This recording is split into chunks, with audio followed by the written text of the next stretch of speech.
Hello, John. Thank you for coming back on the show. Hello, Paul. So I want to remind the audience that please click the like button, share the links. We really need that to help spread the word. But And also do it right now, guys, because it really boosts it right at the beginning. This is what all the other folks tell us.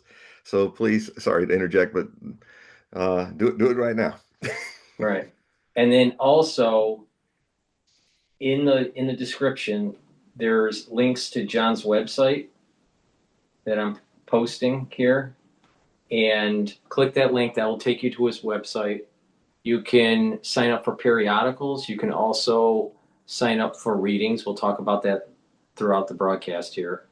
But please click that link, go to John's website to help John out. So, John, our audience would like to know an update on what's going on in the world. Well, it's interesting that in a way, because Trump does what other manipulation of the stock markets and stuff, and does his big moves, like after Friday or before Monday. And I was mostly gone away from here at my office, but about 2 hours ago, I came back and discovered that Mr. Trump wants to start a blockade of a blockade that isn't actually a blockade. The Strait of Hormuz has been open to freight and bulk carriers and other carriers if they follow the Iranian toll. And the other thing that's happened is that the so-called truce is over in a way because the Iranians couldn't find any common ground with the clown show of that's going on with the two realtors, real estate people trying to make a deal rather than real diplomats. And the vice president was there, but apparently couldn't uh, he's kind of wrestling with the Iranians and Kushner and Witkoff, who are trying to watch him like a hawk, so that he does what Netanyahu wants, and basically, Zionist insiders of our team made things that cannot be negotiated with the Iranians. They're not serious. I'm starting to think this whole truce thing was just a way for Trump to. Uh, Fortunately, he didn't kill anybody this time around, this fourth time, or the third. Well, he did kill people in the third time, and when they tried to do peace, and so um, they're all going home, and now we look to see what's happening. That today there were two American destroyers that crossed the line into the Strait of Hormuz into Iranian waters. The Iranians suddenly came out of their underground bases on the coast with their thousands of the Iranian Navy, by the way, has not been sunk. The Iranian Navy is made of thousands of speedboats. That's all they need to control traffic on the seas. And these speedboats, some of them have anti-ship missiles on them. Some of them are unmanned suicide boats, and they are following the kind of technologies that the United States and the West have just not kept up with. We're in a whole new world, the world of drones, water drones, underwater drones, and surface water drones, which have had, in Ukraine's case, had some pretty effective impacts on the Russian Black Sea fleet. That's made them now hide on the other side of the Black Sea. Of course, they can still fire the missiles from there and do what they could do a little closer. Um, so it's very different. War has changed vastly because of the NATO proxy US war using Ukraine as its proxy against the Russian Federation. And one of the things that's absolutely changed and revolutionized warfare down to even small units to major units is the impact of drones in the situation. Now, the Americans seem to be still trying to do a drone that drops a grenade on somebody, and that's like 5 years behind the times. And and so we've got a situation where Uh, I'm wondering if we're going to see some incidences in the Strait of Oman, um, because if you're going to try to if you're going to try to blockade the so-called blockade that allows people who pay to take their Iranian oil by ship, and a lot of these tankers are Indian and other ships, allies of the United States. And now you're going to bring your destroyers in. And frankly, when I look at the order of battle of the Navy assets we have here, I'm rather surprised to see. I remember in earlier naval engagements in this part of the world that there used to be like a couple cruisers, maybe three or four destroyers and frigates. You know, I'm seeing some of our big carriers that came in there earlier, like the Abraham Lincoln, just had two or three destroyer pickets. I'm wondering if the loss of volunteer crews, because it's a voluntary, the Navy's voluntary, has not just devastated the crews of transporting ships, which are pretty much thinned out, but it looks like they can't even man enough people to make the kind of missile pickets that you got to stretch all the destroyers and the cruisers out there to kind of catch the rockets that are coming in. So we might see some ships flaming soon, and um, and the United States is completely emptying its reserves of JASSMs, ATACMs, uh, cruise missiles, Tomahawks. I mean, I have been watching a long line of transport planes. It's probably the reason why this lull happened. It wasn't here to talk peace, but was to stock up and arm up further U.S. forces in the region and Israeli forces in the region with bombs. And, you know, they've already blown a quarter of the entire Tomahawk arsenal of the United States in just these few weeks of this war. One quarter of all the Tomahawks we have. And at the rate in which we build them, to replenish in what we did in a few weeks will take years. So there's this significant, ridiculous a squandering of the strategic, well, not the strategic, but the conventional stocks of the United States' weapons. If this thing goes on into May, we'll have to leave the battlefield in Iran because otherwise expose our country to having no weapons, conventional weapons at all, if anything else comes up. So unfortunately, that means the only weapons you have in abundance are nuclear weapons. So it's if it's Lucifer Looney Tunes. That's what I'll call it. It's Lucifer Looney Tunes. It's crazy, stupid, senile thinking. And that's very dangerous because um, yeah, now what's going to happen is that all this attempt to keep the prices down in transport and all that, that's going to start. We're now at a point where because the oil is so slow getting to port from the Persian Gulf, um, now what's coming to port is nothing. And now it's going to hit America.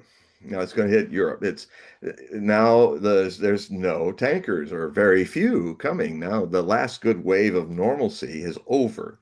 So this next week or two is going to see prices hike. It's going to see some really big problems that are laying seed to literally seeding a low yield crop production for the spring uh, crop growing. By the time we're in autumn, food prices are going to hike around the world. Right now, already a week ago, it started that Indian day laborers who are tens of millions of laborers and their families that often do a lot of the basic jobs, construction, other things, in the big sprawling cities of India. Um, they rely heavily on these little hole-in-the-wall restaurants. I mean, when I lived in India, I used to save rupees by going eating there too. And they are fundamentally cooking food on natural gas. And you see the cans everywhere. Well, I'm getting reports from different sources and also India that millions, tens of millions of people or laborers are getting down to where they're eating every 3 days. Some have not eaten for 10 days. Many are taking up their families and going back to the villages where they can find food. We're talking about 30, 40 million people on the move because they're already hungry. Um, and that means all those businesses that use these laborers to build things and do piping and all that, they're not going to be there. So, we're all getting an education in the world of super system co-connection, and one thing leads to another. So, and this is also happening. The gas problem's happening in Vietnam. It's happening in Southeast Asia generally. Um, you're uh, the other thing that's going to happen is if you lose the urea to create fertilizer as a byproduct, it's nitrogen that comes out of the process of distilling gas.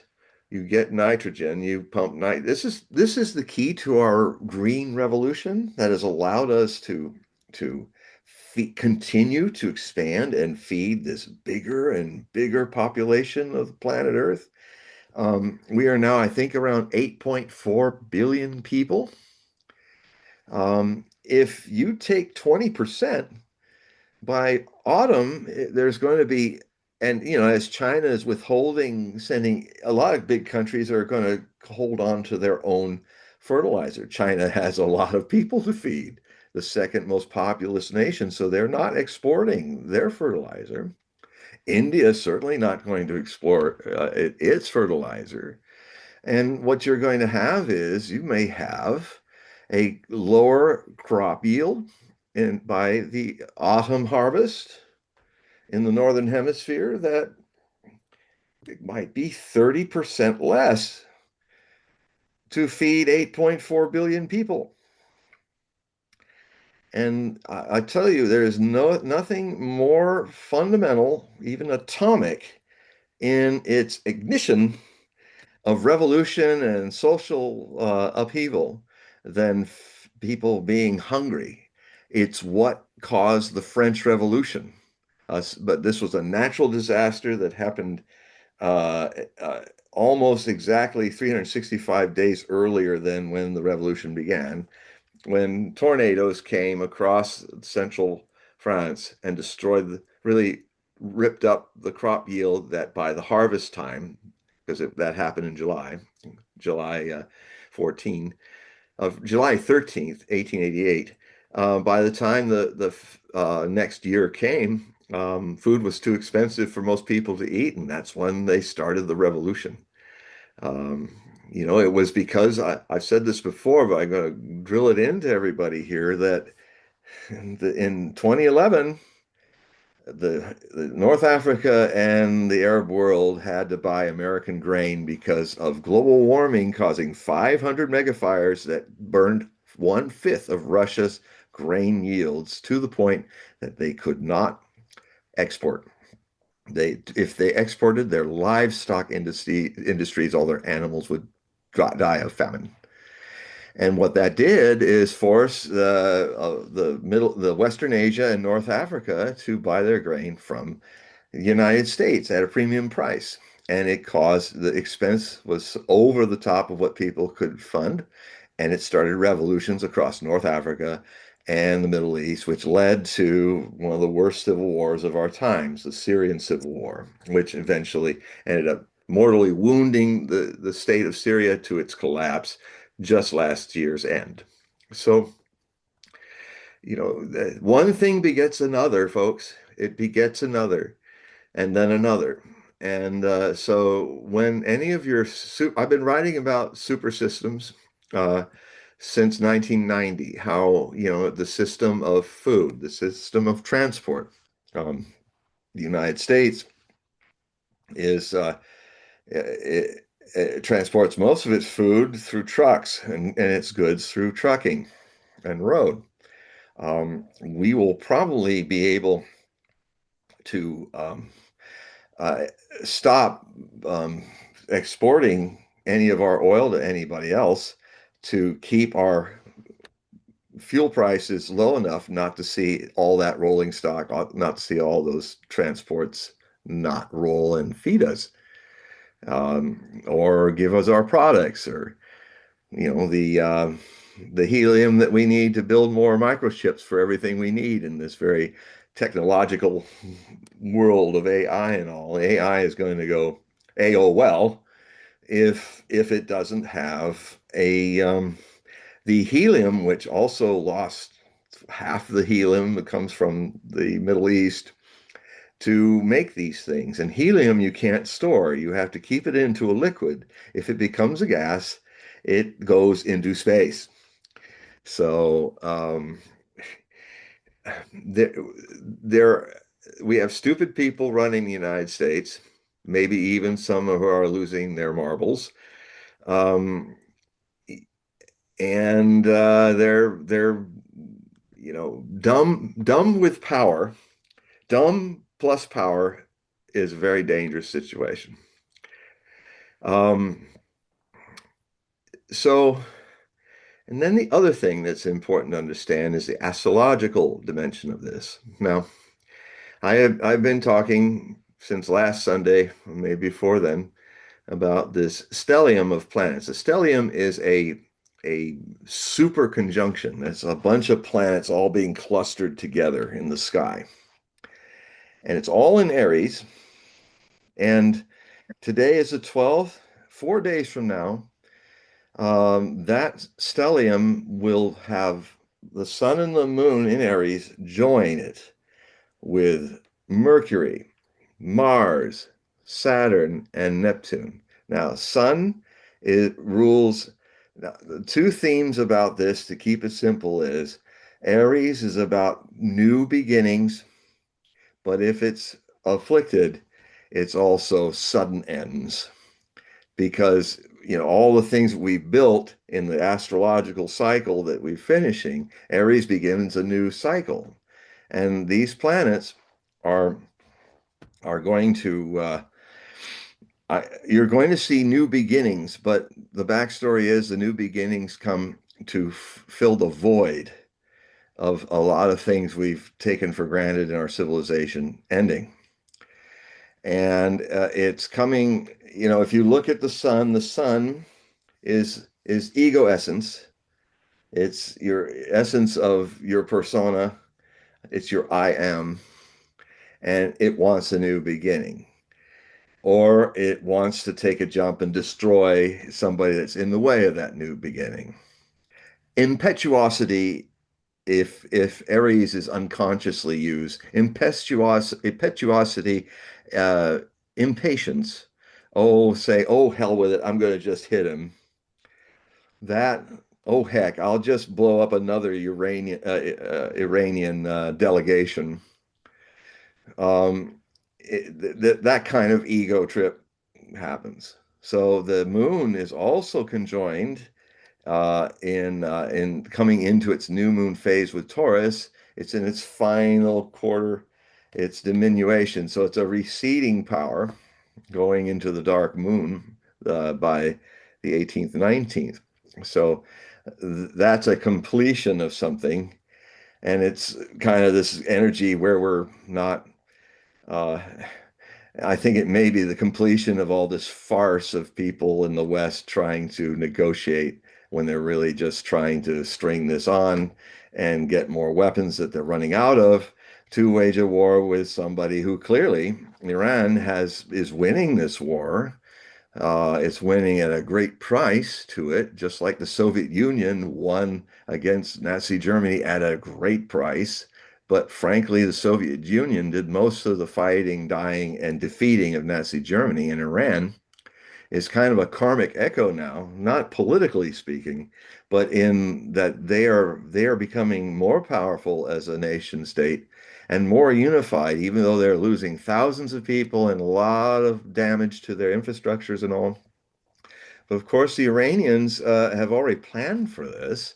And a lot of those schools and buildings and universities that were somehow by AI America targeted for being military targets because the idiot organics that actually oversee these artificial idiots have were basically, oh, let's just program it like this. And they didn't use their human intelligence to ask the question that a machine, which is just a machine, won't ask. Like, well, if we get a certain dimension of a building that we then say do we say one size fits all? That a building this big has to be a military bunker or something? Did any of these people, I found out this shocking fact that the school in Minab that was destroyed with all the girls in it, little kids, 7 to 12, um, it all you have to do is go on open source and you can find out that it changed from being a part of a military base to being a girls' school back in 2016. And you can see pictures of it as a school. Now that tells me that U.S. intelligence, what an oxymoron, was didn't have living eyes of living intelligence monitoring their machines and making sure that the machine was not targeting a school full of children. But you can tell that the artificial intelligence had not been properly programmed by the living because in this war began a lot of the tomahawks were taking out universities and schools all across Iran because the dumb bot thought that, oh, this must mean I hope this is the reason because it's a whole lot of expensive tomahawks hitting schools, killing students and teachers. And I would wonder, because I've seen it happening in the Gaza Strip, that Israel took the same US planes and US bombs that they were piloting, and they willfully, systematically destroyed all of the Gaza Strip's churches, schools, elementary schools, universities. I watched them. I even watched when the occupation happened. They even blew up entire neighborhoods and were celebrating it. All these IDF soldiers, yeah, yeah, genocide. Um, they don't care. So this madness is, um, I wrote a very challenging Hogue prophecy report. I started the 8 articles, writing them on the 10th of March, and exactly a month later, on the 10th of April, I released them to my subscribers. And fully illustrated report of 8 articles in a PDF file that I send by email. And um, it was very challenging to keep up with all that was going on. When you got a real war going on, wars tend to just go in unpredictable places. And I managed to release it, and I wrote it in a way that was chronological. So I released it so that the second half of the articles, the final 4, are really about the future after this truce goes belly up, that it's just not functioning anymore. It was a farce. So um, I'm I was hoping that the negotiation would appeal to the more positive dimensions of the Aries stellium in beginning something new, like peace. Like, okay, let's really get a foundation to talk this out now, and let's be open to the reality of who's winning this war. And it's not the United States or Israel. They're losing this war badly. And this and what's happened instead is just the kind of impetuosity, just the kind of Saturn in its fall, because that's the key lynch to all this stellium is Saturn, the reality giver. That Saturn's usually people are afraid and don't like Saturn in their charts because Saturn basically illuminates when you're in your illusions. And it's never been a limiter of you when you're in your truth. So when you hear that Saturn's always restraining and limiting and making things hard, no, it's compassionately revealing to you that your path is false and you need to rethink it and embrace what's true about you in the situation. We have a leadership in the United States that is dead set against doing that. We have a president that even when he wasn't losing his mind was basically had the intelligence of an 8-year-old who, and he said that himself, by the way, before the first term of office on 60 Minutes. Go look it up.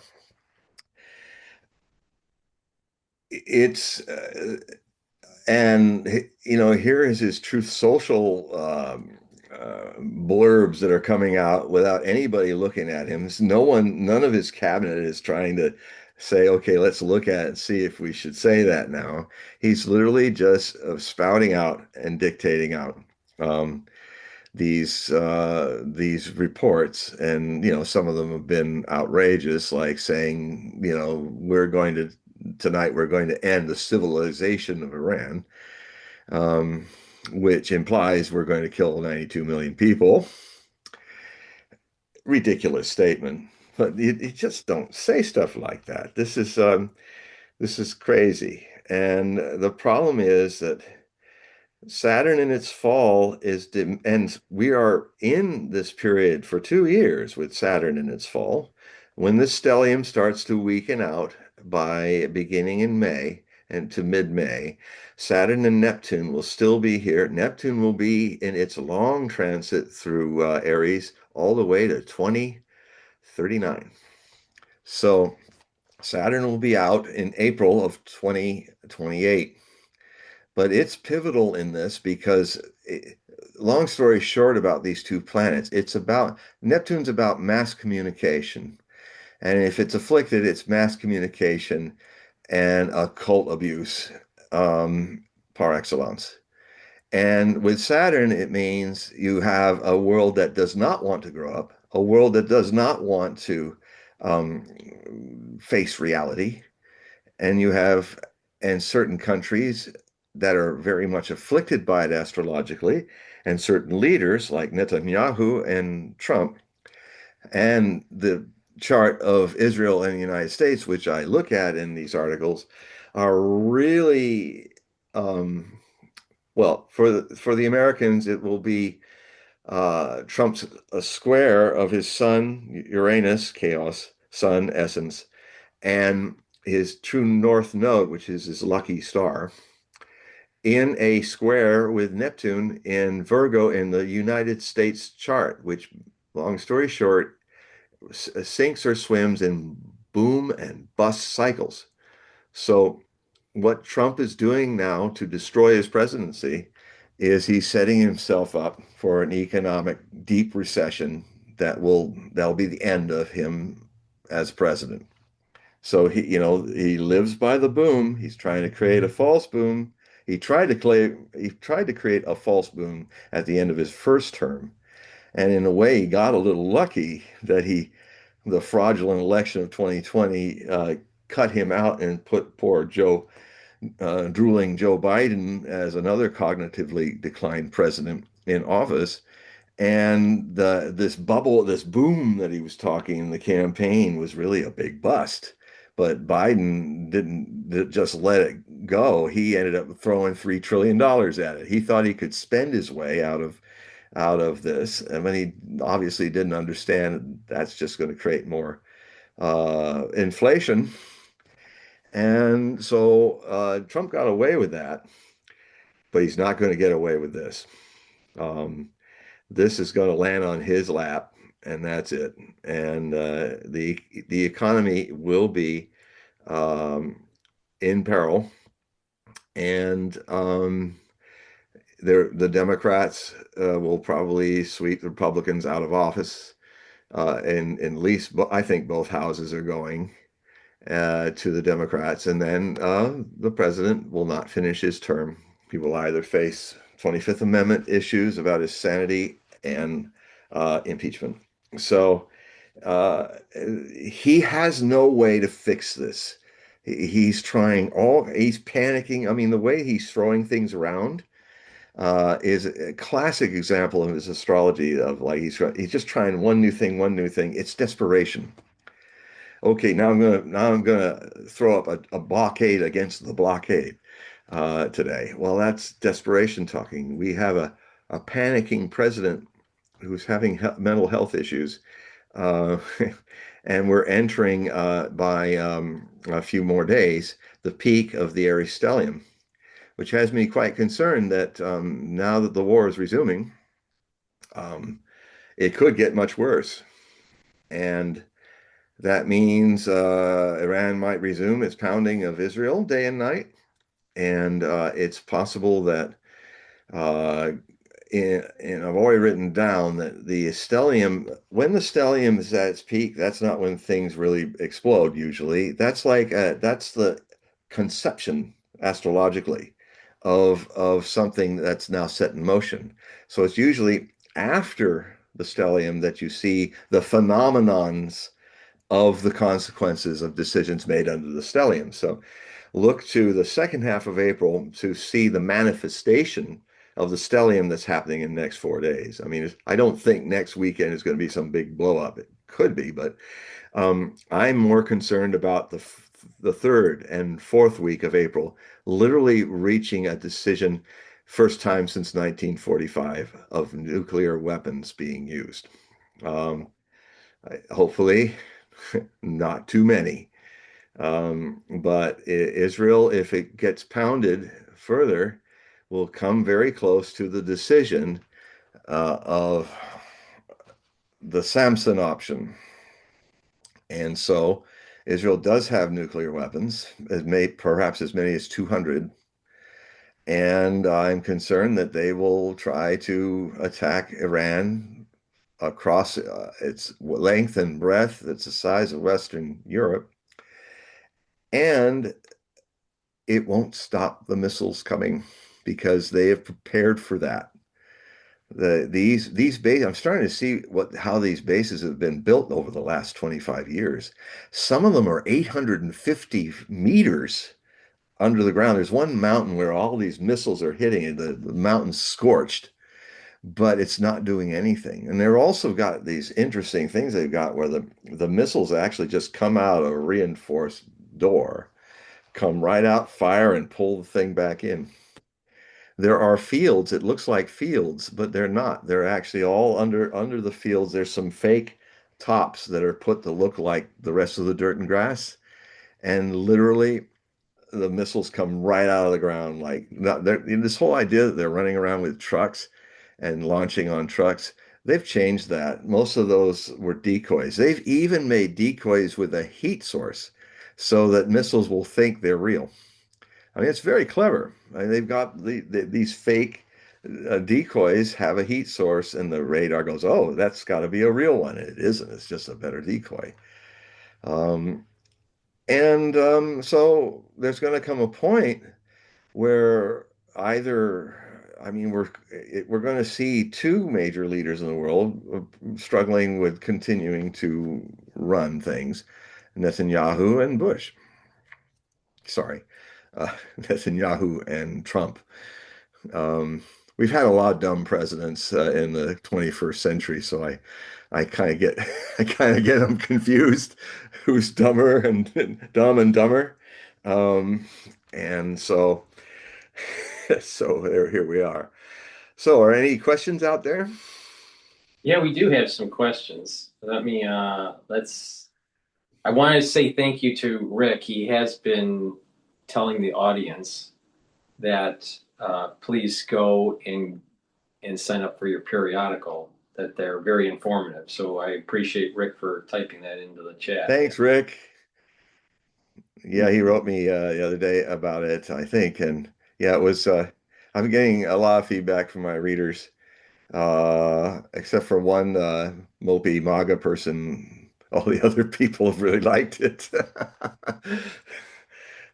We do have a question. If you could go a little bit more in detail about Aries being aligned with war or conflict.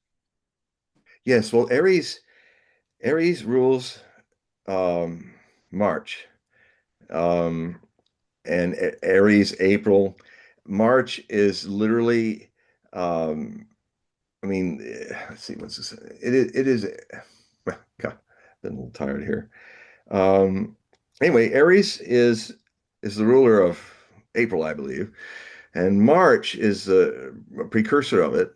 That I mean, a little the last part of March into April is usually in ancient times in the Mediterranean civilizations, where a lot of the Western astrology is born, is the season to start war.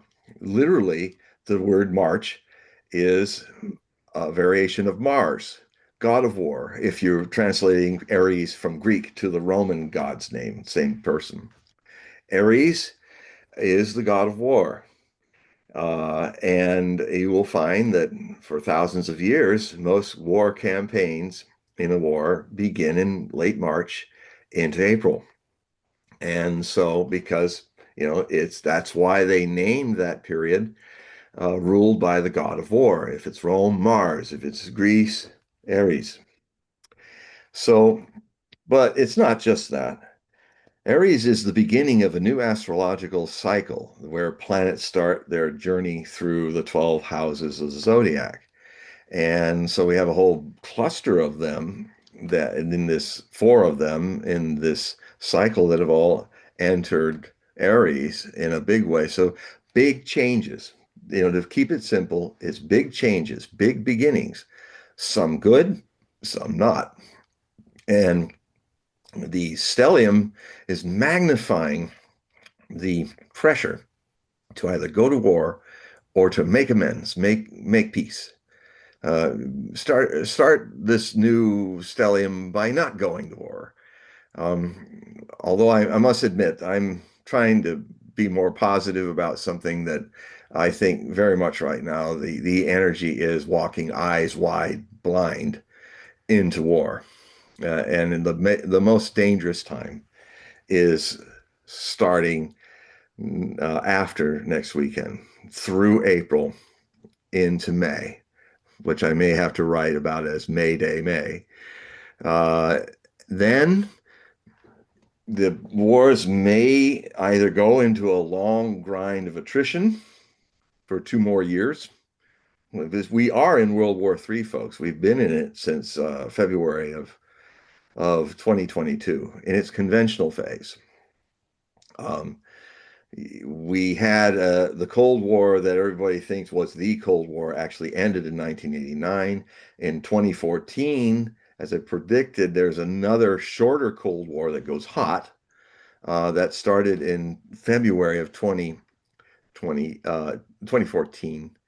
And there was all these years of a civil war with Ukraine that eventually went into an international war by provoking Russia to get into it, the United States and NATO, provoking Russia by pressuring, trying to make Ukraine part of NATO, and having President Zelensky at the Munich Security Conference a few weeks before the war started, literally begging for nuclear weapons. Like he was saying, we used to have nuclear weapons in Ukraine. It was a mistake that we let them go. That's a bald-faced lie. Those weapons at the end of the Soviet Union were the property of the Soviet Union, which had become the Russian Federation. And it was decided by the first Ukrainian president back in 1991. And the president, Boris Yeltsin, or Gorbachev, I think, might have still been there. But the idea was that that they were given back to their owners, which would be the federal state. Ukraine now is no longer a part of the federal state. It wasn't theirs to give up. So that's one of the big myths. But here's Zelensky. He's just like this clown person saying openly things that should never be said, have never been said in a civilized society about nuclear weapons. He says, give us your nuclear weapons. Like, here's this most corrupt country with a bad mafia and a Nazi problem. That's, oh, give us nukes. What could happen with that, huh? Yeah, let's give some nukes to the Stefan Bandera Nazis. You know, it's like handing nuclear weapons to Hitler. It's like, oh, yeah, tanku, tanku. Um, it's so that's what provoked the Russian Security Council and the Russian president to say, my God, if NATO tries to insinuate itself in this place, because it's a red line for us, if you get into there, you're in our soft underbelly. You can hit Moscow. It's only 400, 500 miles away. So this was an existential, just like with Iran, Russia's in an existential crisis. So they went in. They got involved in the civil war on the Russian-Ukrainian side to basically make sure that nuclear weapons are not and NATO are not based in Ukraine, and they'll go all the way with it. I mean, this is a Cuban Missile Crisis moment, folks. It's like when Soviet Union put intercontinental ballistic missiles in Cuba that could hit only 90 some miles off the coast of Florida, who could hit Washington in 4 or 5 minutes. That's exactly the problem Moscow had with NATO. If NATO had moved all of its forces into Ukraine as a member of NATO, it's a gigantic Cuban Missile Crisis because Ukraine's a big country. And literally, that means there wouldn't be enough time for Moscow to know if something fired from Ukraine was a nuclear missile or not. So they have to automatically assume that it is, and suddenly they launch, and Ukraine is no more. Uh, and then starts the whole nuclear war that ends civilization. So this is dangerous stuff, and with an unstable country that is riddled with fascists that we put into power through the Obama administration. Right? Here's some of you guys hearing me saying this. If you live in America or Europe, your ears are burning because you will not be told this by your lamestream news systems. You will be told the propaganda, all this propaganda. Now, you might think I'm spouting propaganda, and all I can tell you is don't believe me, don't disbelieve me. Be skeptical as the word really intends to be means. Investigate, but not with bias. That's cynicism. Everybody is speaking, oh, I'm skeptical about this. They're misusing the word. Skepticism says, I'm going to check that out. But the checkout has no qualification of, oh, it's BS, and I'm going to check it out and make sure it's BS. That's cynicism, not skepticism. So um, yeah, doubt what I'm saying, but go into the alternative media and see if you're just watching CNN and Fox, fine. I watch it too, but I also watch the media that has most of the really good people that used to be on in the mainstream media who were fired for telling the truth. Now they're over there. And I would say if you become a member of the Hogue Prophecy Report, I am a doorway with all the links. I link all my sources. You can find all of my sources and check them out for yourself. And I only can say is if you're still thinking you're living in a world where you can trust your news agencies that like I grew up with when you saw Walter Cronkite talking about stuff or Eric Sevareid or Huntley and Brinkley on NBC. It was a lot better journalism back then. But if you're still in the habit of thinking you're getting real journalism from Fox or CNN or MSNBC, NBC or CBS or ABC or PBS, I don't even know if they're still around anymore. Um, um, how do you know? How do you know you're getting the news right? How do you know they're getting the news right? You, unfortunately, we're not living in a world where you can rely on just sitting there and watching the news every day and presuming that you're getting real news. So I represent an alternative media and I'm open to giving you my sources, but you're going to have to do a little more work than just be a couch potato. We're living in a time now where American citizens need to rise up and preserve the constitutional right. The only profession that the Constitution mentioned outside of governance of the United States was that there had to be a free press. It's in your First Amendment, the most important revolutionary amendment of our country. And that means what's happened in the United States is people were active in their political world because democracy requires it. We have grown a little lazy about that, and then the powers that be that are kind of turning this place into a plutocracy have also made sure that you're not getting your civics classes in high school and in college. They literally don't want you to know what is the thing that makes your democracy live or die. Your rights. Go out and read the 4,500 words of the US Constitution and Bill of Rights. Read it. You can't be an American if you don't, because to be an American means you have to be an informed citizen. If you're not, your democracy will die. So, you got to empower yourselves. And the one way to empower yourself is start looking at, if it's a little disturbing to watch, if you're feeling, oh, I don't know if I want to watch Scott Ritter or Larry C. Johnson, or I don't know if I want to watch those two Greeks on the Duran. I don't know, or Mohammed Morandi, who really has been a great source for ages for me from what's really going on in Iran. Start looking at them. Just those names. Just Scott Ritter. Type that in, search for it. Larry C. Johnson, Sonar 21. Just check it out. Look at the Duran. Look at Alexander Mercouris. Look at Alex Christoforou of the Duran. Look at Sabby Sabs. Look at there's all kind there's all kinds of people to just type it into YouTube and watch some of it. I mean, I'm thinking next time I'm just going to make a whole list of them so I'll make it easy for you. Just these names. Just go in and check them out. And you will find that there may be a very different story being told by them. And we're talking about great journalists like Chris Hedges, who's been around forever. He used to be a Pulitzer Prize winning journalist at the New York Times until they fired him for telling the truth about how there was no weapons of mass destruction. And he said, well, you can't do that again. He did it. And he said, you cannot do that again. Well, if I'm not having free speech as a citizen, then I resign. And now he's out there doing it on his own. There's John Mearsheimer. There's somebody you ought to check out. God, there's so many. There's Danny Haiphong. Great show. There's Nima.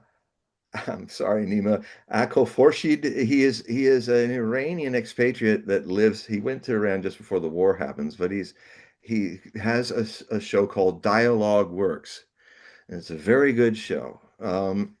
So I mean, I'm just ready to give it to you now, even if you subscribe to me or not, because I want you to be informed. I'm contending that you're so misinformed if you follow mainstream news that you will fulfill the prophecy of Matthias Stormberger, who in the late 1700s visualized 3 world wars with breathtaking accuracy, the first two. He talked about a third world war where he said in one morning, more people would die than all the wars put together. And they would walk with open eyes into these catastrophes. Now, how can people walk with open eyes into nuclear war? It's because they're not informed. You are not informed. You need to expand your perception of the news you're getting. The life of your civilization and your family and yourself is on the verge if you do not. Because I tell you, I've been in this for 40 plus years. I am seeing things that I've been warning, like this Iran war. I've been writing about it since 1987, documented, warning people about it coming. I've been writing about the this time being the time of the third and final Antichrist, Mabus from Nostradamus, who would be an Arab prince. I've been writing about that since 1983 and updating and expressing it. And now it looks like it might be MBS. The A and the U is added to hide the famous acronym. Just like it didn't make any sense about the capital not wanting dubia. And then when I first wrote about it, I thought maybe this is about Nixon and a scandal or something. I'm not sure. But then by the end of the century, when I wrote that in 1995, by the end of the century, I realized, because Nostradamus loves nicknames, dubia is George W. Bush's own personal nickname for himself. Dubia is spelled dubieux in French, which means un dubieux means a doubtful one. Who the capital spelled in only time he spells it like the US capital with an O, doesn't do it anywhere else in his prophecies, where those of the capital will not want him. And all of his great plans and ambitions will be dashed. Yeah, he goes to war in Iraq, gets in a quagmire, ends up in the final year of his presidency being partially responsible for the Great Recession, and then tries to buy it off with $1 trillion of something, and just started us on this road that we're on. One of the dumber presidents that we have had. And I'm in a strange space with this because I'm now, halfway through my 70th year, and I am seeing things that I've been warning about for 4 decades, and they're all coming to a head. It's quite something to see. On the one side, it's like, wow, that's amazing that I foresaw it. And the equal problem is, wow, why is it happening? I never wanted to see these things happen. I fought and communicated and warned for the bulk of my adult life about these very days, the next few weeks. And, I did my best to warn. Um, and maybe if the worst happens, then the shock of the upheaval may wake the human race up. Sometimes to be scared is good if it scares you straight. And what I've learned about Nostradamus, one of the most pessimistic prophets I've ever studied, is that he tried to scare the human race straight. And I don't know if I think it succeeded in some ways, but I mean, he talked about Hister. He talked about Hister of the Crooked Cross, of Greater Germany, who would invade in the forest of the Ardennes. He says, Le Sylvain d'Ardennes. It's not an anagram. It's not open to interpretation. He said a great empire would fall through a fight through the Sylva Ardennes. The prophecy was numbered quatrain 45 of Century Volume 5. What happened in the Ardennes forest in World War II? Well, two things. The French Empire, colonial empire, fell into Nazi hands in 1940 when the panzers of Germany came through and cut off the French and British expedition force armies as that plunged into Belgium, and they cut them off and they had to escape through Dunkirk, the survivors. That was what helped Hitler win the Battle of France, isolate England for a while on its island, losing all of its trucks and guns and everything on the beaches of Dunkirk. And Hitler then said, okay, I have a window now where I can invade the Soviet Union, which was his Iran. He said, all you have to do is kick the door of the Soviet Union open and the whole edifice will collapse. He was so confident that he said, "Oh, we'll take the Soviet Union. 80 million Germans going against 280 million Soviet citizens in a time zone of 11 time zones, with a massive capability of industrial might if they were forced into war." He went after the giant, and Iran is the giant in the Middle East now. So there's a parallel. There's an amazing parallel. People always are trying to compare somebody in our times as the new Hitler, and a lot of them are really silly, like Saddam Hussein. Oh, he's a Hitler, or this or that. But I have shown how the karmic echo of Hitler is best represented by Benjamin Netanyahu. He has done the same pattern as Hitler. He's very like Hitler. He's intelligent. He's quite a political evil genius. He is, people go, "Oh, don't say anything good about Hitler." I mean, I even know Jewish friends of mine, well, not friends, but like Ted Postel is a go-to guy for ballistics. That's another person you should check out about all the missiles and stuff that are going on. I saw him the other day saying to his friends who were rather upset with him, he's saying, "Oh, no, no," disparaging Hitler. I said, "No, no, Hitler was a very smart man. He was a political genius. How can you say that about Hitler?" Well, he took over Germany. He had smarts. This whole idea of disparaging bad people, and not you won't learn if you turn evil people into a stereotype.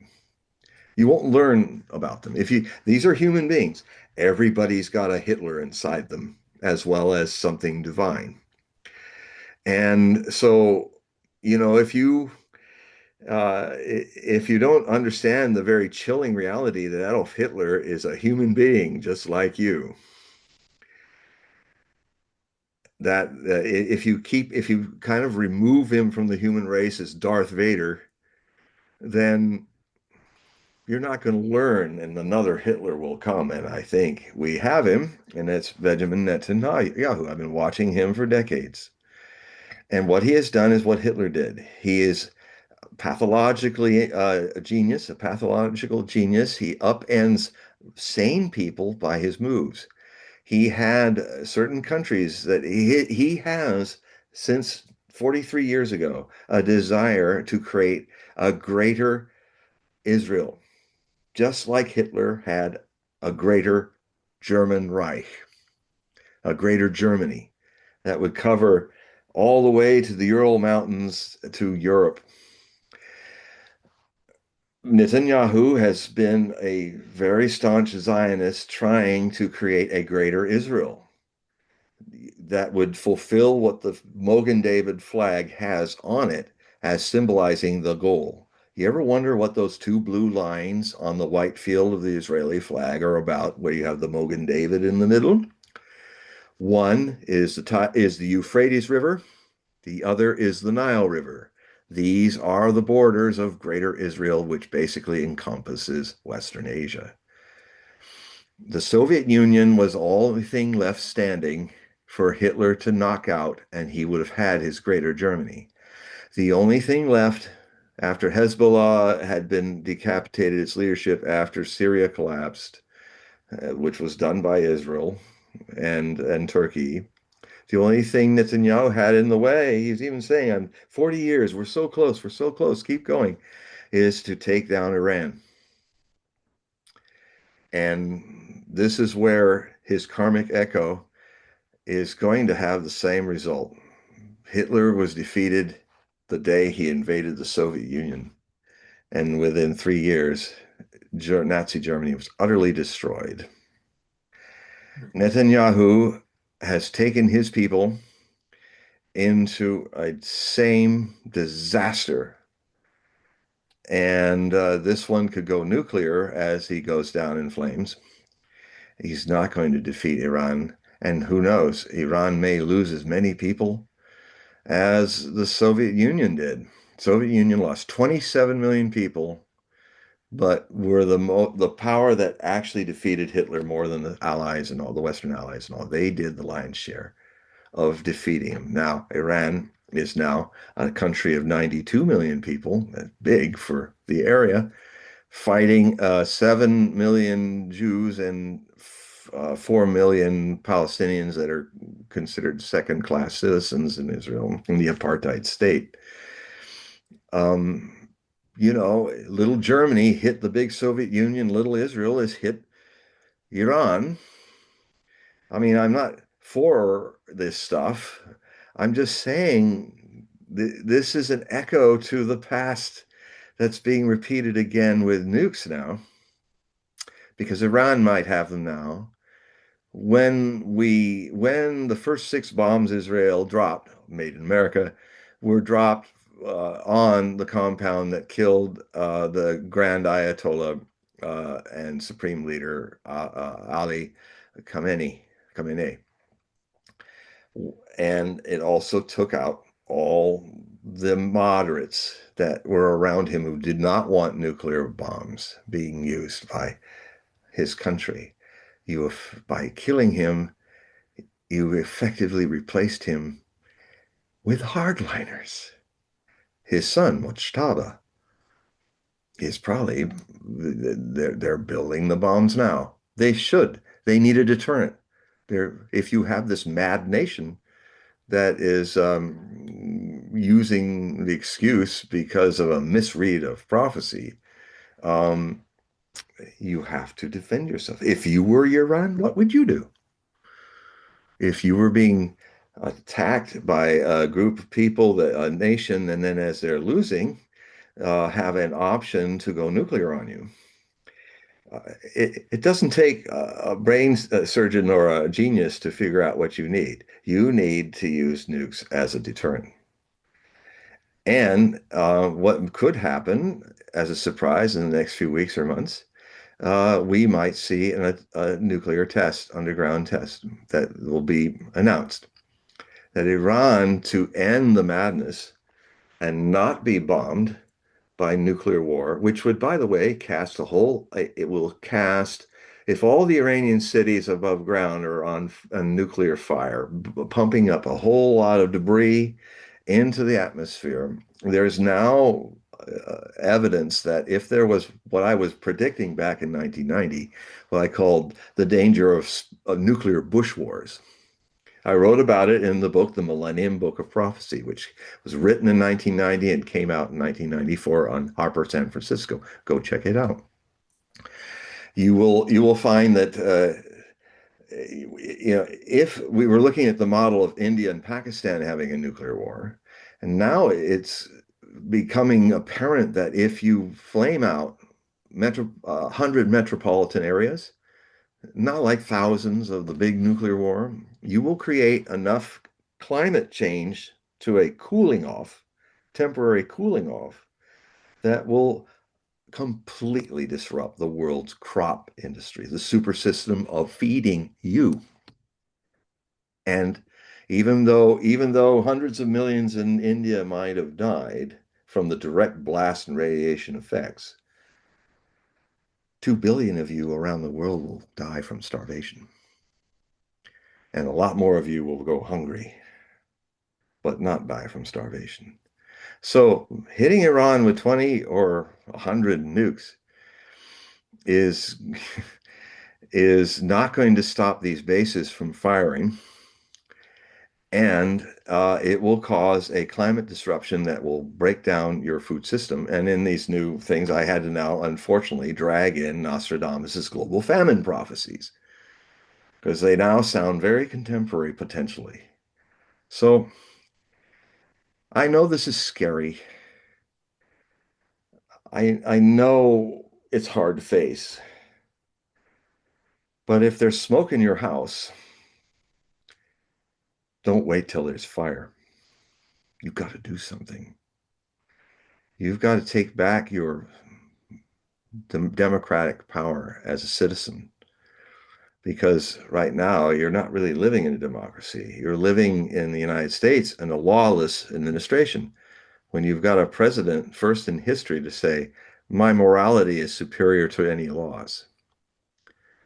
Um, that means he's not following the Constitution. You know, we haven't actually gone through any legal process to start this war, declare a war or anything. It's all on the cuff, spontaneous, and a completely bought off Congress by AIPAC, the Jewish lobby, Israeli lobby, not Jewish, but Israeli lobby.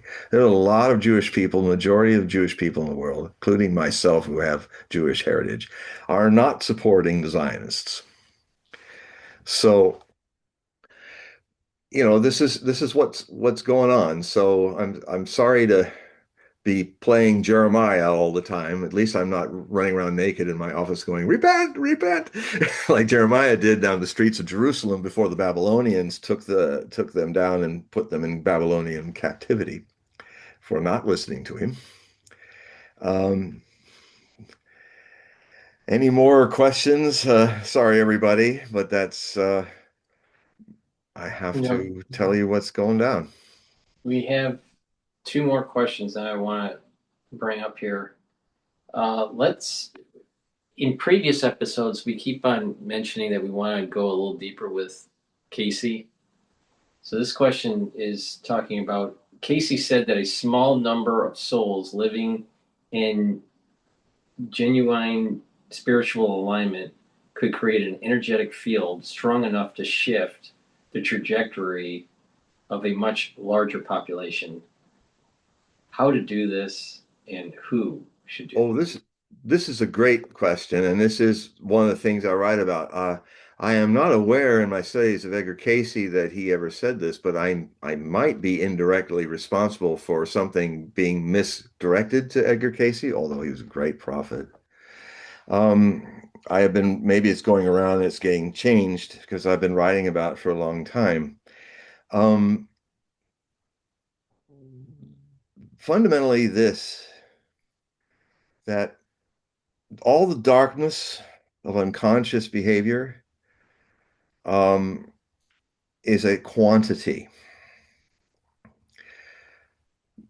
Luminous consciousness of your inner being, which is your potential, is a quality. The way the natural law of it follows is that the quantity of darkness, no matter how vast it is, cannot put out a candle. You take all the darkness in the universe and have it try to put out the light of a small candle. Fundamentally, darkness is an illusion. Now, so I will share with you something I haven't shared yet on any show, but it's quite a thing that happened to me. I had a debate about this, and you might be surprised to find out who I was having this debate with. But before I say that, in a preliminary to it, I want to propose to you that when I lived in India, I discovered the story that happened around 500 BC, where in India, all the kingdoms of India had this mounting feeling of grace coming over them that took a few decades, and then there were 10 years where there were no wars. All the caste systems, all were living in harmony. The kingdoms of India were living in harmony for 10 years. And the pundits and mystics and scholars were thinking, and they were communicating through letters with each other what they thought happened. So it was a debate that went on because after 10 years, it slowly faded, this grace, as it rose. And what they finally concluded, they say, what was different? What was going on that was out of the ordinary during those 10 years? They concluded on this, that in those 10 years, there were five great gurus, five great masters. Guru in Sanskrit means it's a human being that's like a monsoon cloud. His love and his sharing of presence is like the monsoon cloud that cannot hold on any longer to its rain and just gives it to everything. It'll give it to the rocks. It'll give it to the little Bengalis with their umbrellas that go like this, so they're high and dry and can't get wet with it. I mean, everybody's ego has been trained to be like a Bengali umbrella, where you're inside and you don't even know you're holding this thing to block the divine from you, and you're going, "Oh, why am I so high and dry?" And it's showering on you all the time. The guru effect is like a monsoon. It must give its love. It doesn't judge who receives it. It just flows. If it falls on stale, dead land, it flows. But every once in a while, it hits a patch of fertile soil with seeds of potential inside it that are just aching to break out of their seed identity and turn into flowering. So that's what guru means. And so there were five great gurus. You might know the names of some of them. There was there was Gautama Buddha. He was the youngest, and the eldest of the five was Mahavir of the Jains. There was also Keshkambala. Some of the others have fragments of their sutras that still survive. And they were I thought Keshkambala's sutras were even more remarkable than Buddha's, what's been left of getting to the wordless with words, to the source of words, which is wordless. So, so they decided that just five people of great love and consciousness was enough to stop wars and bring harmony just by existing in the region, their auras affecting this just in 10 years. So this gave birth to another theory in the 20th century that, although Edgar Casey was there, and I don't know, maybe he said this. It'd be nice to hear he was also saying that. It was kind of tuned into that. But what I do know is that some of the greatest mystics of the 20th century were also discussing this. One was Jiddu Krishnamurti, who I met three times. The other was the late Gurdjieff, George Ivanovich Gurdjieff, who died in 1949. I was born 5 years later, so I never met him, but I've read his work and seen his videos. He's remarkable mystic. He also saw this. And my guru, my master, Osho, also talked often about this, that all you need is to, in all the billions of people on this planet, and all the need to kind of provide a space for them to flower into their full potential of enlightenment, all you need is 200 more than the average. Just 200. And that's enough because consciousness is a quality. Consciousness is a quality that cannot be destroyed by darkness. It takes the darkness away because the darkness does not exist. And now I come to, I think I can't even count how many thousands of radio shows I've done since 1987 all over the world. Thousands.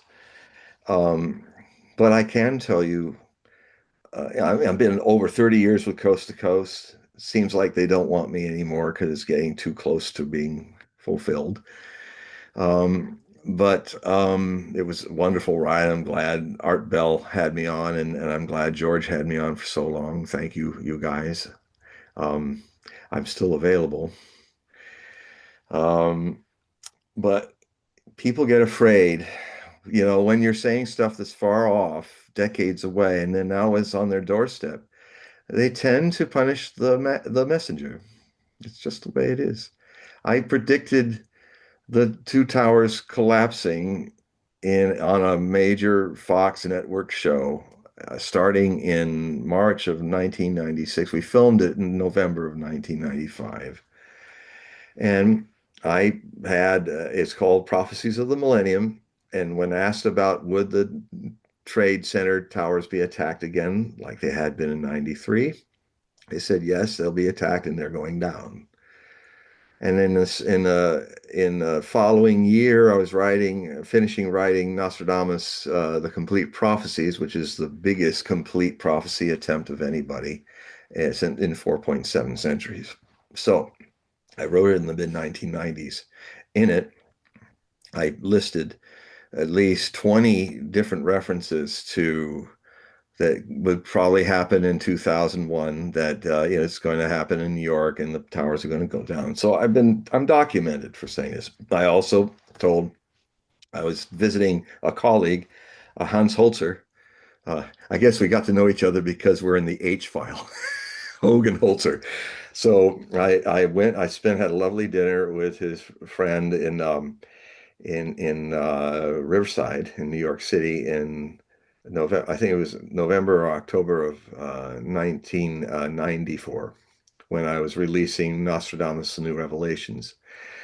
And we had a lot of talk about stuff, and he told me, now this is the man who did The Prophet Speak. This is the man who was one of the great parapsychologists in the occult field. And he had a whole coterie of very famous psychics uh, that were all, he was telling me, they're all feeling something really bad is going to happen, and New York is going to be hit by a nuclear attack or something. And what are you feeling? And I said, I just got quiet and my voice changed. I watched my voice change and I said, there's not going to be a nuclear attack on New York, but stay away from the Battery District. That's down where the towers are. It's doomed. It just came out of my mouth. A little voice changed and it says doomed. Tell them that. But you don't have to leave New York. But don't stay around the two towers. Um, so that was 94, and then I end up 2 years later, a year later, making the thing, and then it ends up being broadcast across the United States on the Fox networks.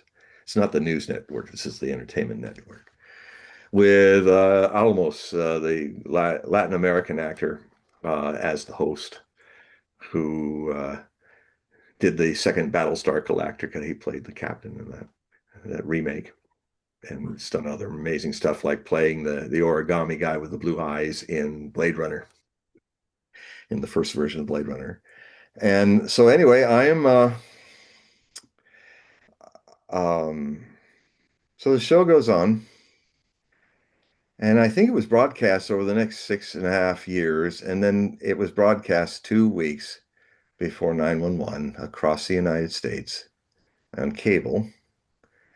Uh, and it was the reason why I got blacklisted and banned from doing anything on the Fox network, just because I was right, just because I was warning.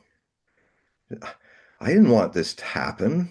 I risked talking about it because it was going to happen, and I wanted it not to happen. So it's a very strange experience for me because now I've had Nostradamus. If this was comparable to Nostradamus in my own prophecy career, this was equal to Nostradamus seeing and documenting his king dying in a jousting accident that would cause a civil war of revolution, of religion.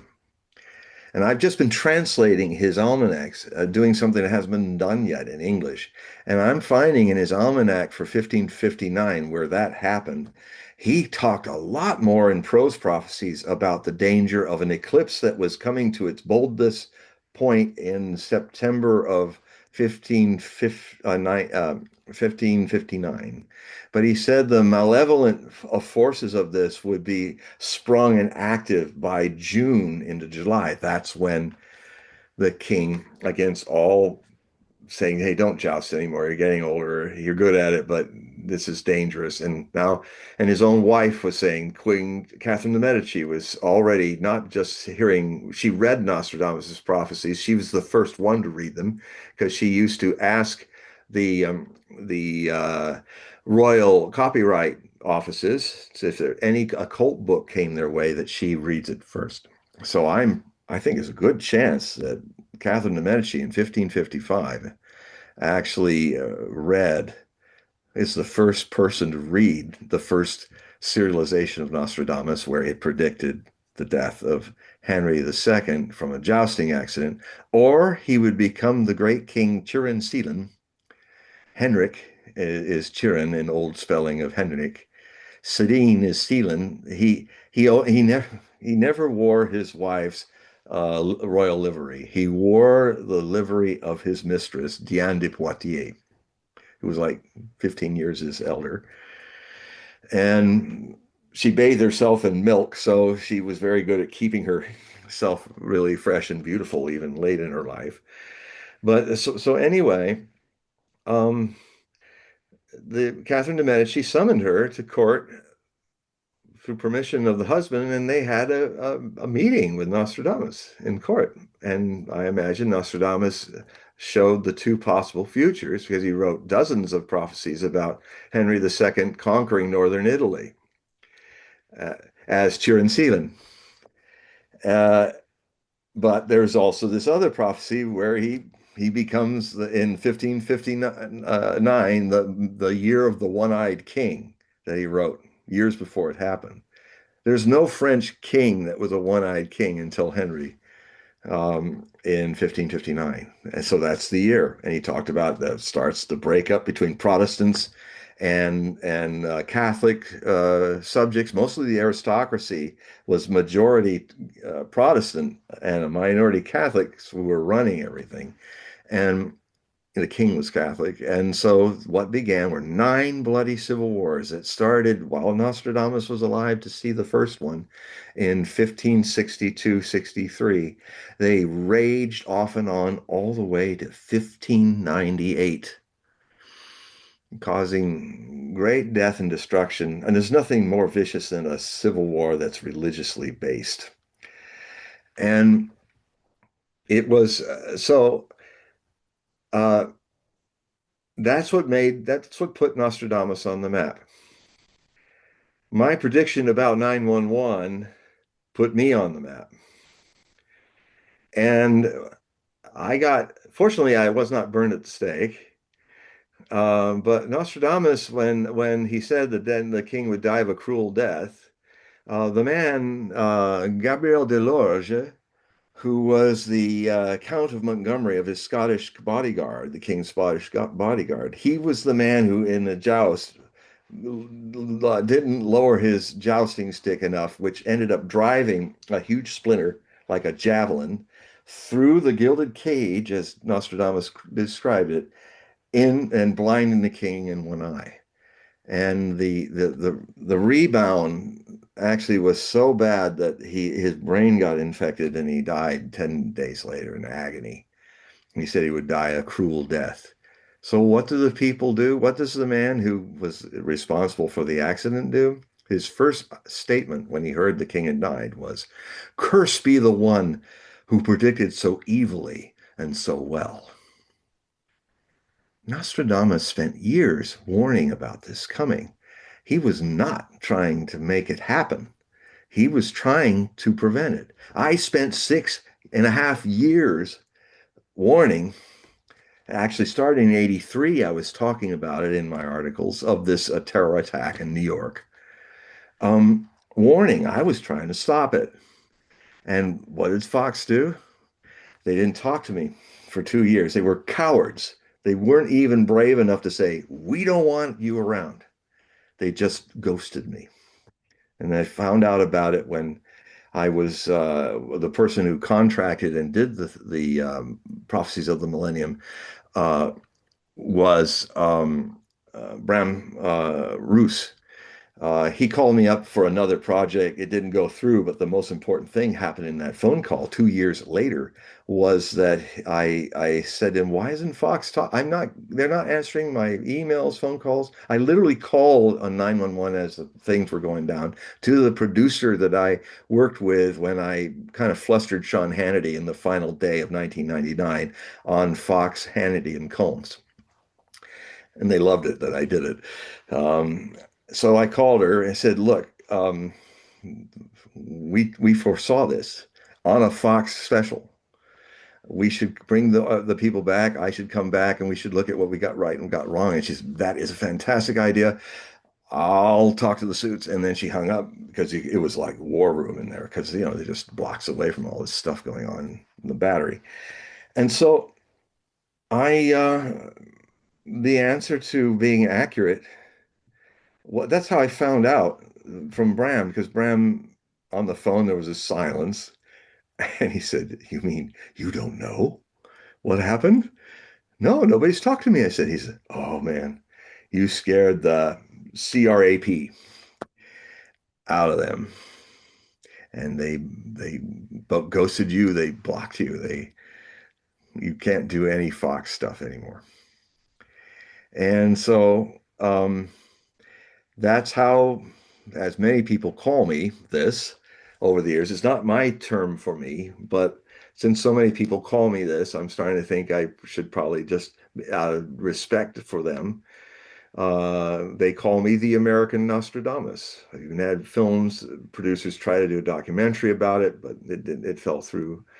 Um, and so, you know, as the American Nostradamus, I had a kind of a karmic echo to what happened to Nostradamus, because after Delorge made that terrible statement, there were mobs that went out of Paris that night to a chateau that was outside of Paris to demonstrate that chateau belonged to the Roman Inquisition, people that burned people, like the Spanish Inquisition half a century or so before. The Roman Inquisition, they went to the offices with effigies of Nostradamus. They set the effigies on fire before the church justices and demanded that they burn Nostradamus to death. Being right, not trying to create it. There's this weird thing about human beings that if you predict a dire prophecy and it comes true, you somehow were invested in that happening. That's utter craziness.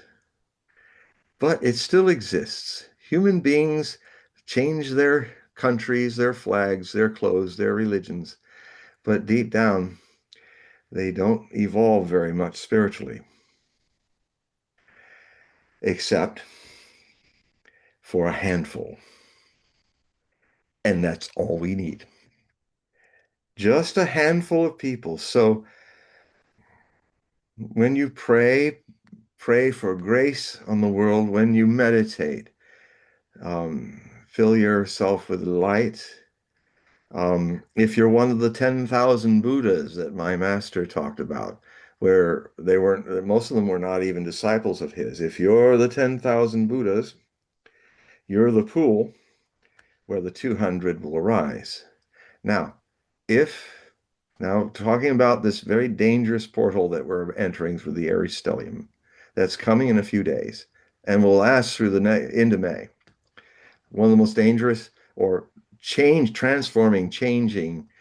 moments in human history is about before us. If if the 200, somebody asked Osho, my master, are the 200 here already? And he said, yes, they are. Now, I've said before on the show that they're asked the wrong question. Osho would ask your question according to its quality.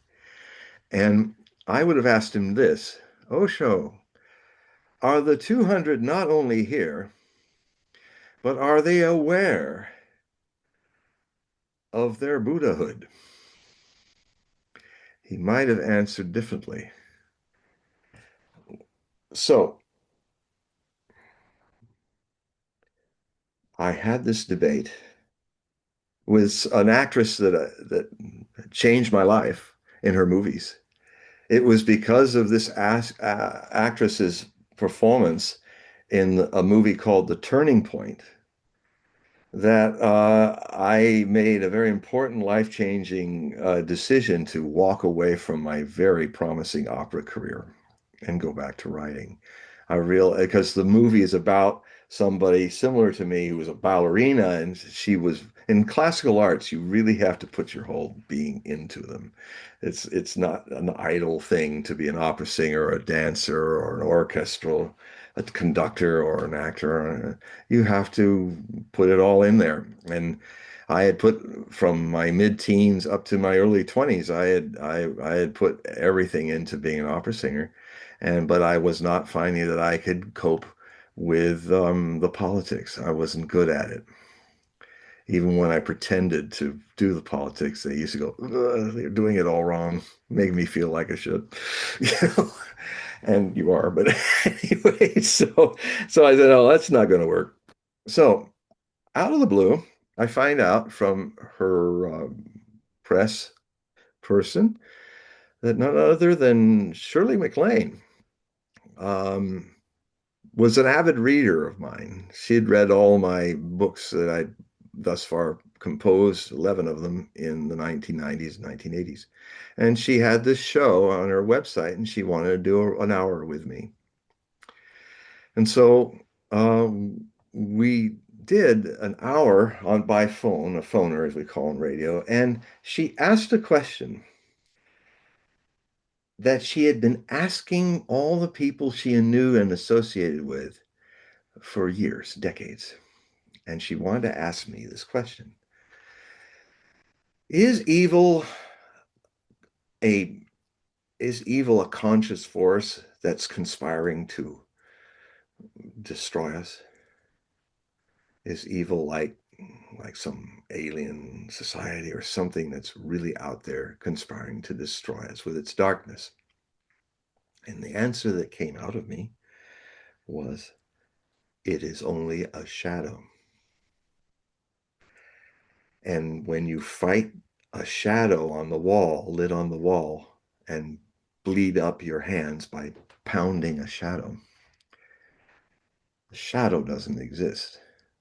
It is your identity with the shadow, so much so that you pound it to the point of hurting your hands, that you misunderstand that the shadow is you reflected in the true light. So the shadow has no power. Your identity with it has all the power. Withdraw your identity from it and stop beating a shadow on the wall. And I was surprised it just came out like that.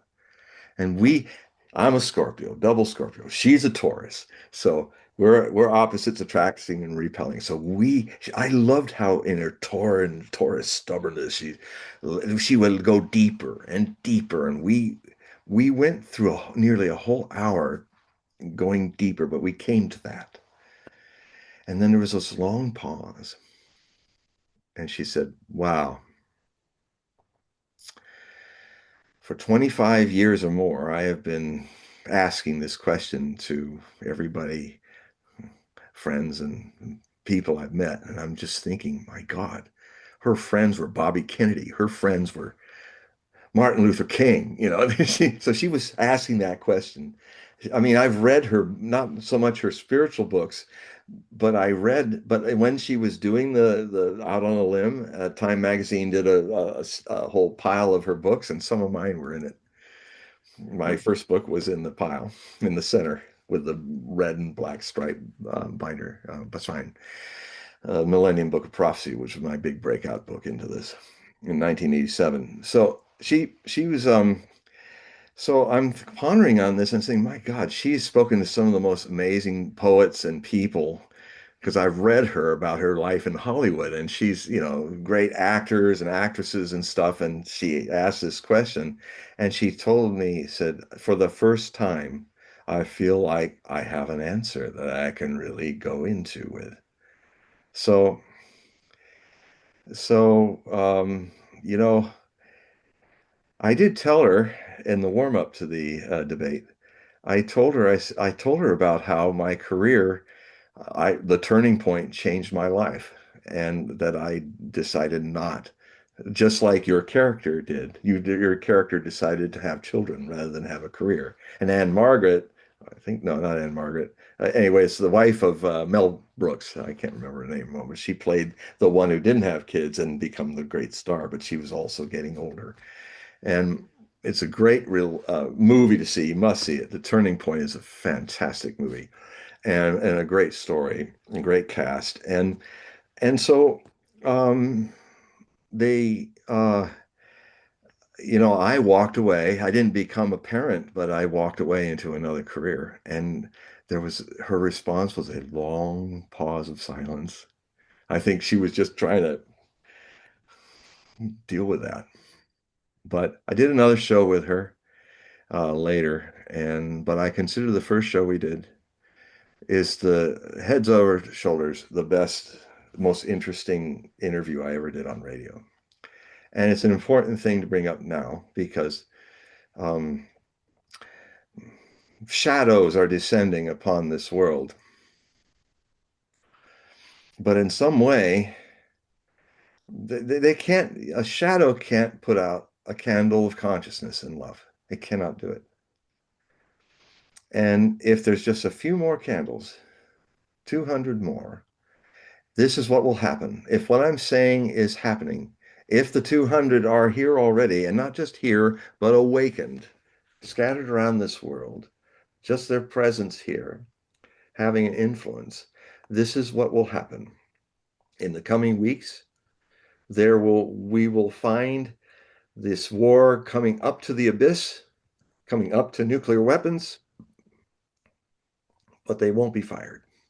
But it's like they're trying, even trying to do it, and they're stumbling over it, so it won't happen. So every time this darkness is kind of overtaking a lot of the human race because of the connection is their identity with the fear of change. Like the identity of beating the shadow on the wall, your identity with the fear of change is another way of beating on a shadow and bloodying your hand. So the the all this war is just you're beating at shadows. Trump is beating at shadows. Netanyahu is a shadow beating at shadows. Um, he shadowed himself completely in identity of the dark. He's become a wall beating his own darkness. Um, and if there's enough of quality of enlightenment to counterbalance that, it only takes 200, the war will not end up in the end of civilization. Maybe a few nuclear bombs are lit off and it shocks the world into attention. This would be another level that we never encountered in the Cuban Missile Crisis, which I lived through. The last 13 days of my life as a 6-year-old ended on my birthday when I became 7 in 1962, October 29th. And it's defined my life. And now it's coming again. And this time there might be nuclear explosions, but this time that might actually scare people straight. So the if the 200 are there, we will not destroy ourselves as much as we try, with eyes wide shut, to walk into the catastrophes that Stormberger had foreseen. Any questions? There is one other question that we have. John, what do you think about the negotiations that fell apart? What should Iran be looking for, and what should America and Israel be looking for?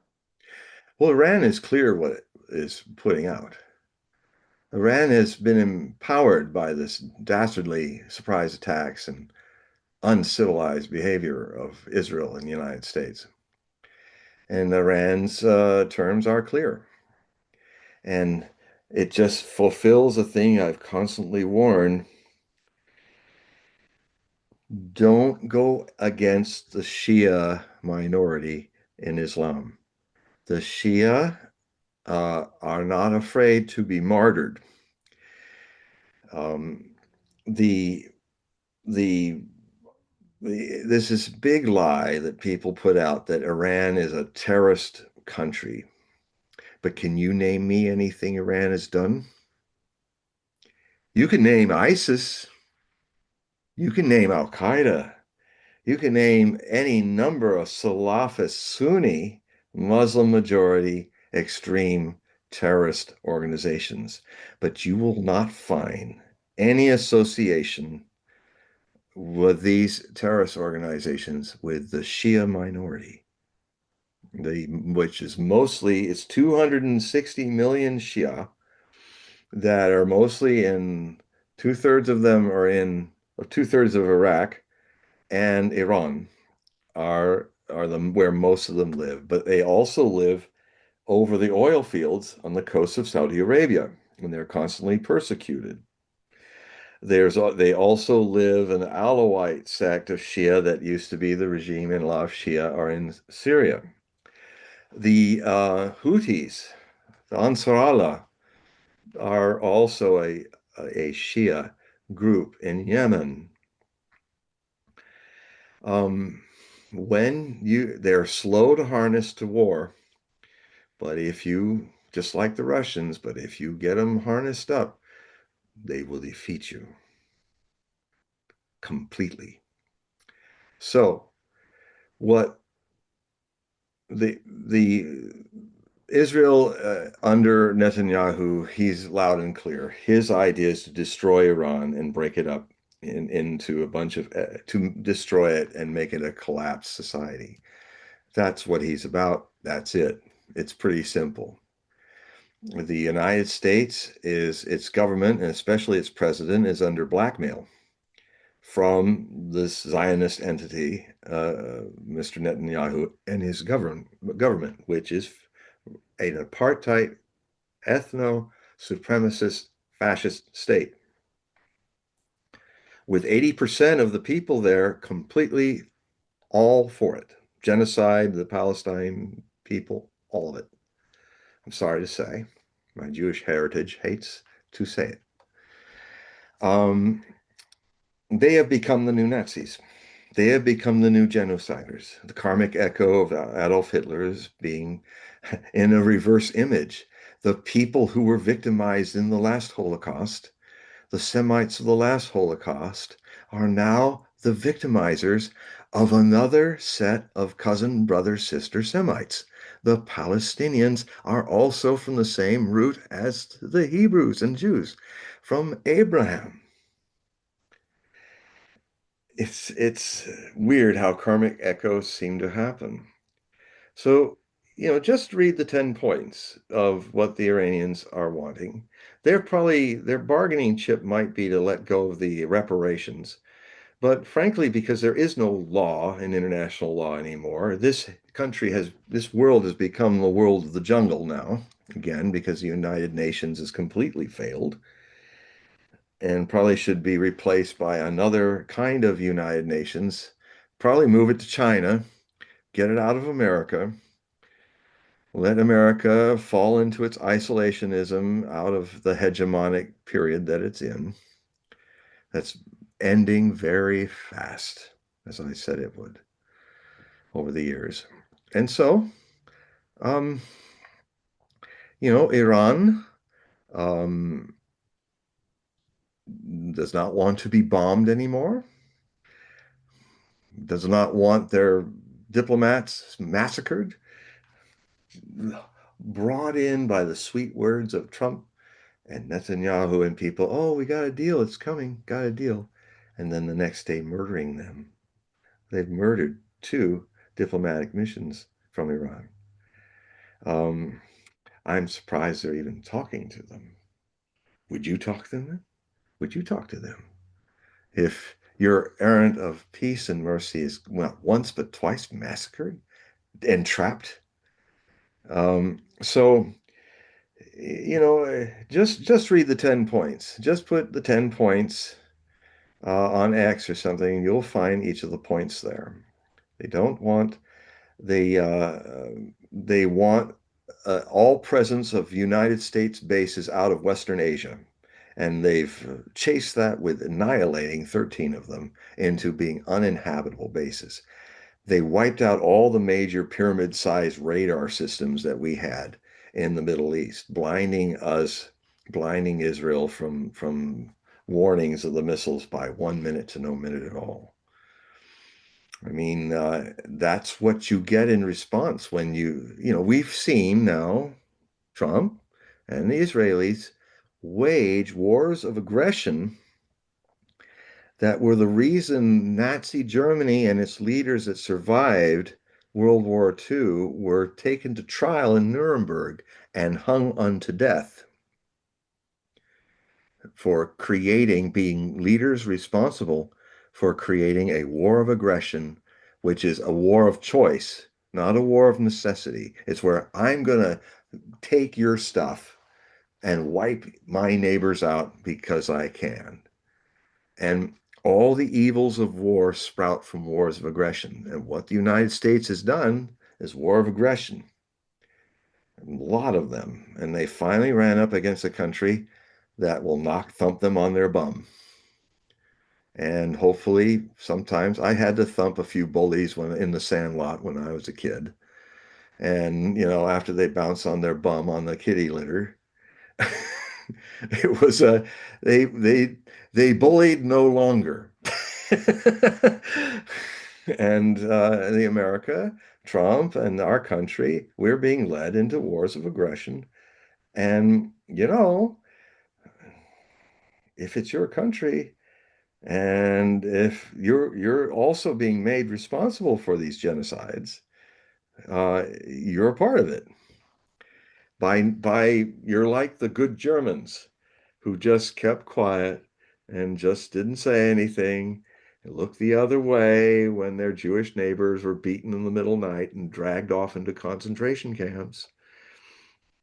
We're all behaving like, oh, look the other way. Let's just watch TV. Let's just avoid this. But you are responsible, all of you, all of us, me, you, me too, because the government that we have, which is our government, is doing war crimes. So just inform yourselves. I come back to it again. Your misinformation is your doom.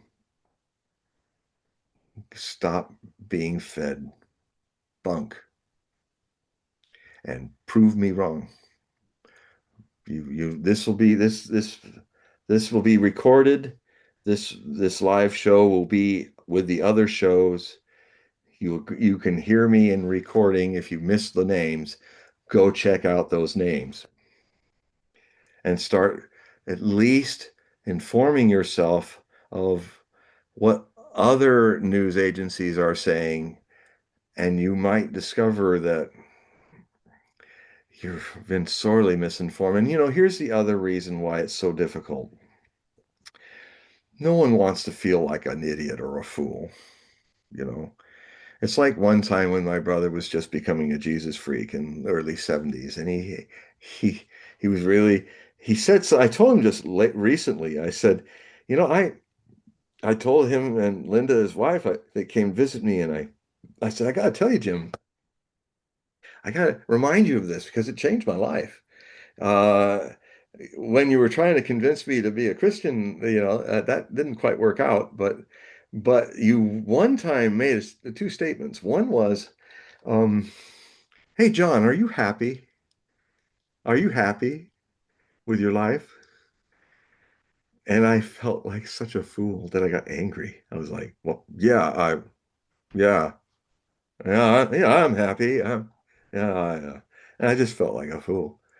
I am a fool. Sometimes it hurts, but it's like, yeah, that's a kind of important question, fundamental question to ask. And I hadn't even asked it. I'm already like 14, 15 years old or something, and I hadn't asked it. So I started asking those fundamental questions thanks to my brother, even though I was really pissed off with him for saying it. And the other thing he said that was really a lightning bolt of brightness, insight into me was he said, "I wonder how people can sit with God and sing hallelujah, hallelujah forever and not be bored or, what I mean, even if you're sitting with God and the Lamb of and Jesus, how long do you think you would last sing hallelujah, hallelujah forever?" I mean, in a way, that sounds like hell to me because, after a while, it's like, uh, but he kind of solved it in a way. He said, I wonder if the kingdom of God, maybe it lives in the eternity of the present. I was like, I mean, that whole idea has become the foundation of my seeking to this very day. That if there's time, there has to be no time. Do you really live in time? Or is it just the mind and the body that lives in time? The you I'm talking about is that which is never born and never died, that visits this world of time and mind and goal and movement of consciousness in a body for a time as its vehicle, and then departs again back to the source of no time, the eternity of the present. So I told Jim this. He was like, wow, that's pretty amazing. I said, you planted two very important seeds which have defined my entire spiritual journey by innocent accident. So these things that are around us that are so frightening and so threatening to our future existence um, are not our eternal now. It cannot be destroyed because it's never been born and therefore it can never die. It is a free and loving consciousness that is even free of existing and not existing. It's a whole different way of perceiving things. It's the source where all things come and all things disappear back into. Call it God, call it rediscovery of your lost innocence, call it whatever you like. No label can touch it. It is even free of all labels. We may need labels in the world of time and movement of consciousness in time to hint about something that is not a part of this. Um, it will survive even unto the world's death if it comes soon or later. It cannot be destroyed by even a nuclear war. This is a big universe. Infinite worlds and possibilities rise from the source of this no time ever now. And if we destroy our civilization to the point where we can't incarnate here anymore, we will awaken in some world that is appropriate for our level of awareness. If we live like savages, we will be born in a world of savages. If we did not live as savages, we will be born into a world of enlightened people. The universe is infinite. It's play. It's what the Hindus call the play of existence, of creation. The creation is the the play of the waves on the surface of an oceanic source where in all identified waves trying to find that ocean, they can't find it. They look everywhere. They slap against other waves to find this ocean. It's as simple as the salt water inside their little wave bodies that rise and fall. Everyone is the source. Everyone is the nature of ever now.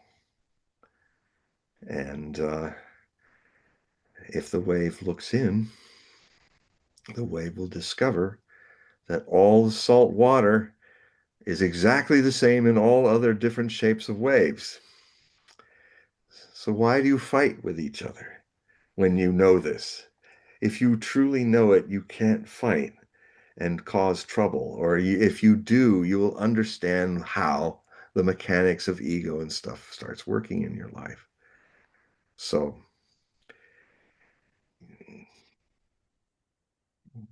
any other questions? No, that's the last question that we have in the chat, and we don't have anyone on the mic asking for a question.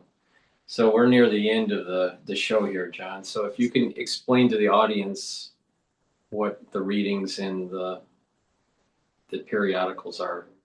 The audience can click the link that's in the description of this video and they'll take you to John's website. So please sign up for the periodicals and the readings. Yeah, come to the website. It's going to be maintenance and eventually to a different format so that it's easier to read on a phone.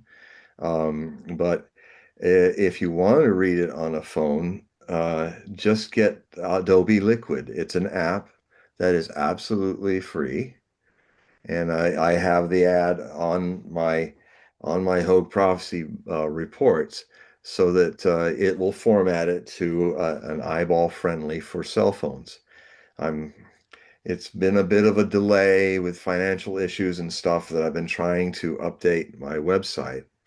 Um, it's it so it's looks better on a laptop than on your phone if you don't have Adobe, although you can get it for free.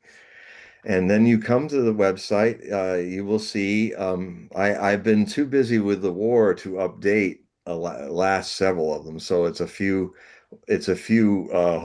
prophecy bulletins ago. The war has caused that and other issues. So um, what you'll find is a free sample and some excerpts from the other subscriber articles. And you'll see at the front a way to click on and become a 12 month subscriber for $60 or a little more. You can also, you'll find there's a point, these couple paragraphs of options for you to join. Basically, one option is you can do the 12 months. And also, if you don't want to send it by PayPal, you can send it as a check payable to John Hogue at the mailbox PO box that I have there. And the other option is you can get an automatic payment set up at PayPal by going through the link that I have there, which is on my website, and then you'll see donate with a lot of Visa cards up in the upper left-hand side. You cursor your mouse to that, click on that, and that takes you into the page into PayPal where you can set up an automatic payment or just a one-time payment. I will see it. If you've done the 60, I will get back to you by email and confirm that it's passed through, and as well as the automatic payment being created. And then I will start with the email that you choose to use to purchase it or one you want me to use. I will start sending you these bulletins, fully illustrated, that will be in a PDF file, Adobe file, attached to your email. Um, and so that's one thing. Now the other thing is I also do readings, and this is the office you'll see me in, and we will do the reading. They can be 2 to 3 hours. They're really deep. I also use astrology at the beginning to kind of define where your body mind vehicle is. That's what the birth chart is, your Kelly Blue Book for your body mind vehicle that you as a soul drive through your life in this visit of this world of change and time and changes of everything. Anyway, um, so that is there.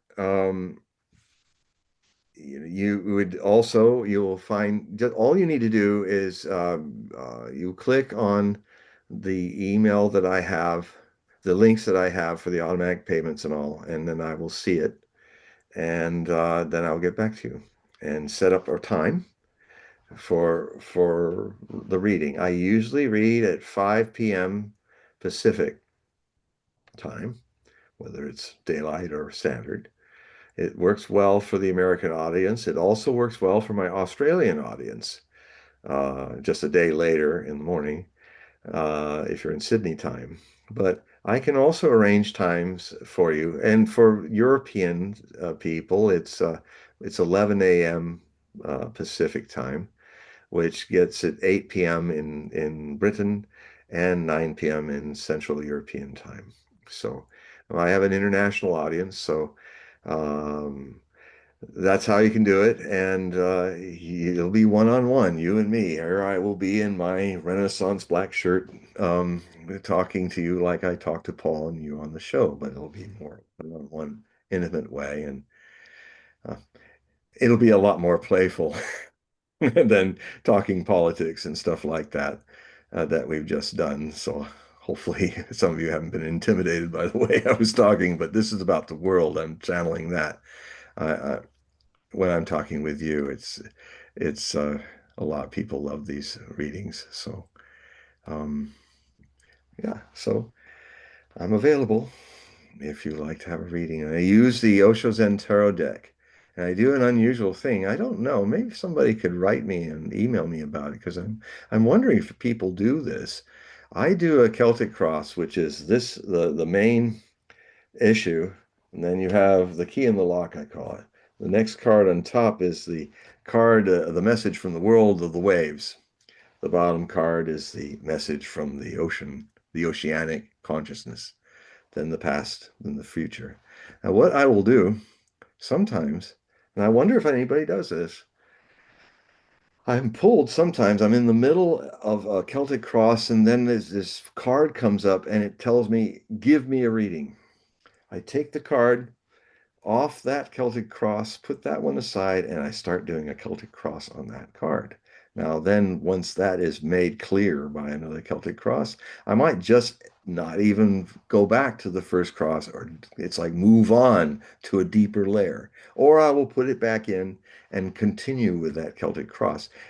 I don't make decisions in this. My master initiated me into my work being doing nothing at all and just allowing the presence of consciousness to come in.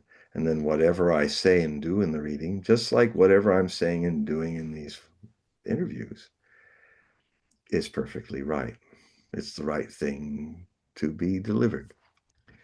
So, um, so anyway, and then eventually, sometimes if we get deeper into it, then the cards really start doing amazing things. They start really, when they really feel like, yeah, this is where we ought to go. The cards all just start lining up and doing some amazing stuff. And I know a lot of the people have done readings with me. They go, wow, this is amazing.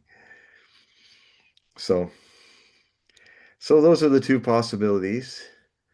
Um, and thank you for listening to me tonight. It was a little intense, but we are living in intense times. So I apologize for that, but what can I do? It's what's happening. So everybody, thank you for watching, and please click the link that's in the description of this video to get to John's website and help support the work that he does. So we're going to be doing another show in 2 weeks or so, and hopefully, Be a very different world each 2 week cycle. It's like it. before we go, I did do a poll, and I asked the audience. There was 34 people that voted. When will the Iran war end? And the options were in 2 weeks, 4 weeks, July, or never. So 59% of the people actually said never. Uh, 32% said July, 9% in 4 weeks. well, in this Hogue Prophecy report that I've just released, I did some calculations on some of the speculation on just how many missiles the Iranians have. And even if the low number is what they have, around 20,000, at the rate that they're firing, they'll be firing into October 1st. And you got to remember that those underground bases, they build hundreds of missiles a month.